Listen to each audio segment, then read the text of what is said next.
Do I look like a gamer now? Because I feel like a gamer.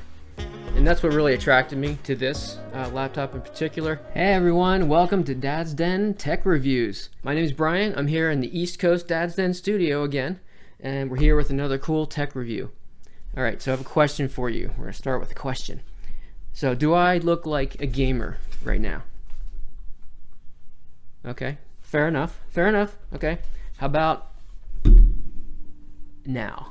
Do I look like a gamer now? Because I feel like a gamer. Because look at that thing. That like screams gamer, doesn't it?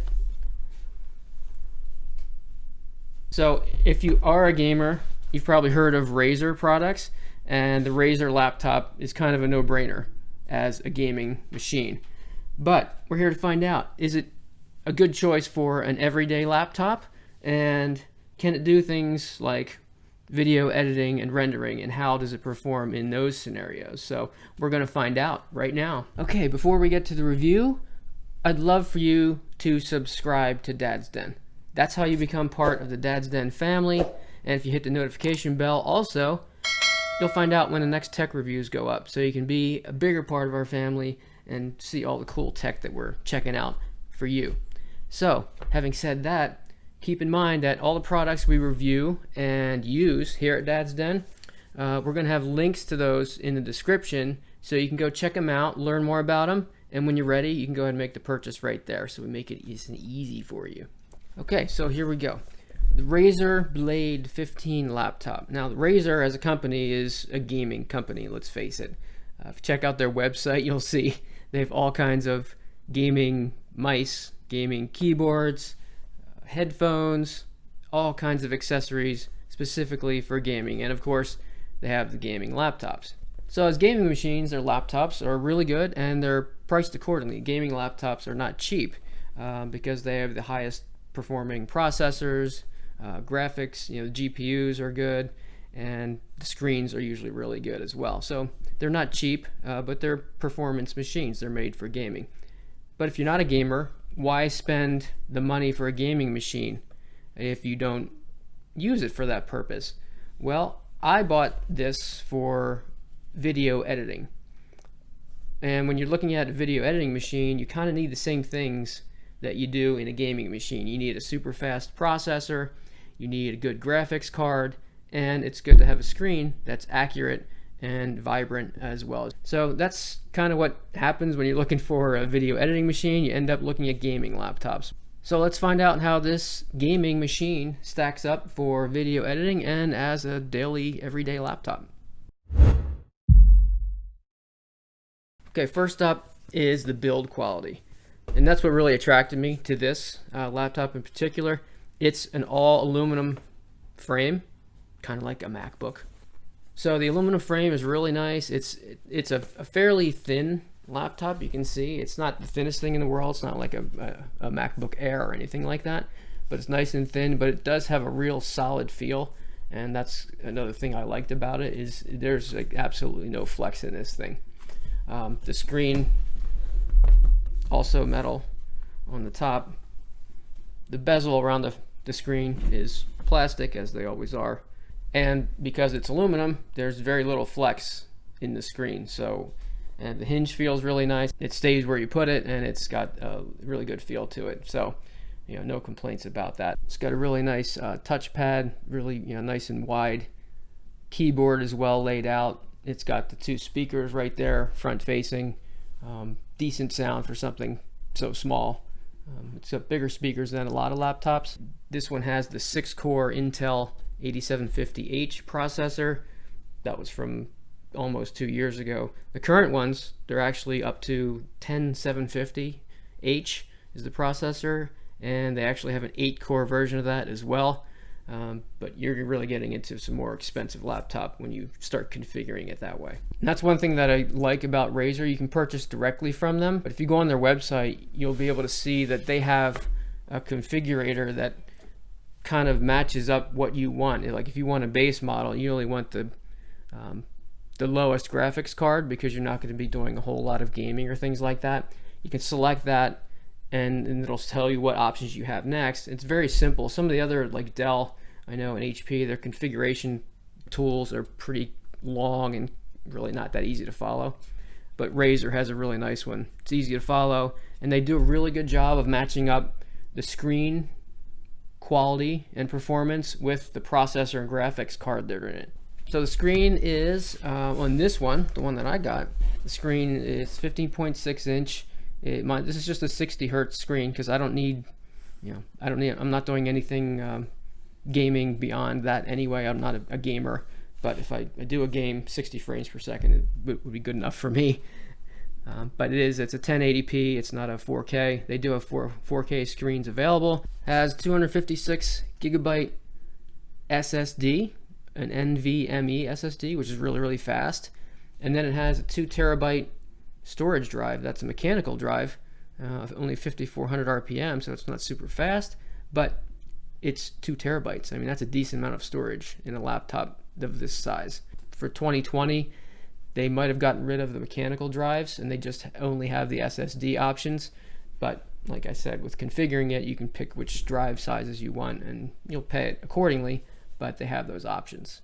Okay, for memory, it has 16 gigabytes of RAM, and you can actually open it up and add more up to 32 gigabytes, which is a really cool option. Okay, it has a 65 watt hour battery, which I've found that I can get, if I'm doing video editing and really intensive tasks like that, I'm gonna get a couple of hours off the battery if I'm lucky. I'm doing a mix of tasks. If you're just doing light browsing, watching videos and things like that, probably can get maybe 4 hours out of it. But that's kind of what you expect out of a high performance laptop with a fairly small battery.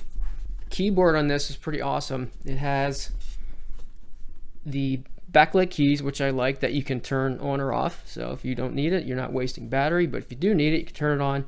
But you can also customize the colors. Now you can't do zones like, make the arrow keys a certain color and ASDW keys a different color. All the keys are the same color, but it's cool. You can go through it, you can turn it to random and just do random colors. It just scrolls through the colors, or you can just pick your favorite color and have that as your backlit keys, which is pretty cool. Okay, so for performance, I'm not a gamer, but I do use it for the video editing, and I've never had a problem with it keeping up with what I'm doing. As I'm editing and scrolling through and jogging back and forth on the timeline of the video editor, it hardly ever. Sometimes if you put special effects in there, it'll slow down as it's going through, and then the next time through it plays at full speed. So never really an issue with that. It does heat up a little bit as you're going through those tasks, but the fans are really well designed on this, and it keeps it cool. And it gets a little loud sometimes because the fans crank up, but after like 20 or 30 seconds, they got the CPU cooled down and the fans ramp down, and then it's back to normal, and you can't really hear it then at all. The keyboard gets a little warm sometimes, but it never gets to what I would consider hot, so they did a really good job with the design of that. And the screen itself is really good. It's a 60 hertz 1080p, but it gets nice and bright outside in bright sunlight. It's not great, but no laptop screen is. But inside it gets plenty bright. I usually only have it like 80%. Sometimes if I'm plugged in, I'll have it at 100%, but usually 80% is bright enough for me because the whites actually are almost too bright sometimes. So that's good. You can really crank up the brightness if you need to. But look, here you go. Look how awesome Dad's Den looks on this screen. It looks good. It's a good screen. Okay, so how much is this laptop going to cost you? That's the question. And where can you buy it? When I bought it, which was year ago, and it was already halfway through the model year of it, I paid $1,600. And this is their entry level one. They go anywhere up. If you check out the configurator on their website, if you get the top model with the fastest NVIDIA graphics and the 8-core Intel processor, you're up at like $3,000. And for gaming, it's probably worth it because it does perform very well. I think for video editing, if you're getting up to that kind of price point, I would recommend you go to Apple MacBook Pro. because my daughter has a MacBook Pro and it absolutely screams through the video editing. It's so smooth, and no matter what you throw at it, it's smooth and it renders really quickly, and it never even gets warm. So they have a well-designed laptop for video editing purposes with the MacBook Pro. This model, they still sell refurbished ones on the Razer website, so it's worth a shot. If they have a refurbished one and you want to save a couple $100, they're selling them for $12.99. So I think it's worth it. I mean, it's still a good processor and graphics card. It's going to be sufficient for probably 3-4 years. I can't imagine, unless you're doing hardcore gaming, then you want to spec up and get something newer. But refurbish one of these for $12.99 I think is a really good deal. The new ones have they have the newer processor and the newer graphics cards from NVIDIA, but they really didn't change much else other than that. They're selling those, and they're still $1,600 for the base model, on up to $2,500, $3,000 for the really maxed out ones. So if you're looking for a laptop, gaming, or for video editing, I think the Razer Blade 15 is a good choice. Check out the link in the description. We have that for you. We did the shopping. All you have to do is go on there, check it out, learn more about it, and then make the purchase. So we did all the work for you. It's easy. So does the Razer Blade 15 laptop get the Dad's Den stamp of approval? Absolutely, it does. So go ahead, put it on there. Stamp of approval for the Razer Blade 15. Have no worries about it. Don't even give it a second thought. If you go check it out, I mean, they have them at Best Buys, so you can check them out and see how they feel and look, and just get to touch them and everything. I don't think you can go wrong. It's a good laptop. So that's the review of the Razer Blade 15. I'm glad you spent the time with me today, and I ask that you click the subscribe button so you can join the Dad's Den family. It's super easy. All you gotta do is click it. That's it. And then hit the notification bell, and you'll get notified every time a tech review is posted. And then you can come back and spend more time with us and see more cool tech. That's what we're here for. We love this stuff. So check it out, hit subscribe, hit the notification bell. I'll see you next time.